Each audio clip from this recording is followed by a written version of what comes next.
చంద్రబాబు నాయుడు ఆ ఫార్ములాలని మారుస్తారన్నదే నా నమ్మకం, అందరి నమ్మకం కూడా. ఏదైతే పాస్ పుస్తకాల మీద ఫోటోలు తీసేయాలి, అదే సందర్భంలో అన్నిటి మీదన ఏవైతే ఇప్పుడు జగన్ ప్రతిదానికి జగనన్న చంద్ర ఇదే దాని పేరేంటి వైఎస్ఆర్ అని పేర్లు పెట్టుకుంటూ వచ్చారు. ఇప్పుడు ఆ ఫార్ములా మార్చి ఏదైతే ఇంతకుముందు పవన్ కళ్యాణ్ కోరుకున్నట్టుగా వివిధ రంగాల ప్రముఖులు స్వతంత్ర సమరయోధులు వీళ్ళ పేర్లు పెట్టుకొస్తారా, అన్న క్యాంటీన్కి డొక్కా సీతమ్మ పేరు పెడతానని ఇంతకుముందు చెప్పుకొచ్చారు. అయితే ఇప్పుడు కూటమిలోనే ఉన్నారు, అన్న క్యాంటీన్ పేరుతోనే పునరుద్ధరణ జరిగింది.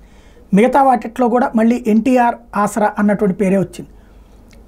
ఇప్పటికి అయితే ఈ రెండు విషయాల్లో క్లారిటీ వచ్చేసింది, మళ్ళీ సేమ్ పాత పేర్లే.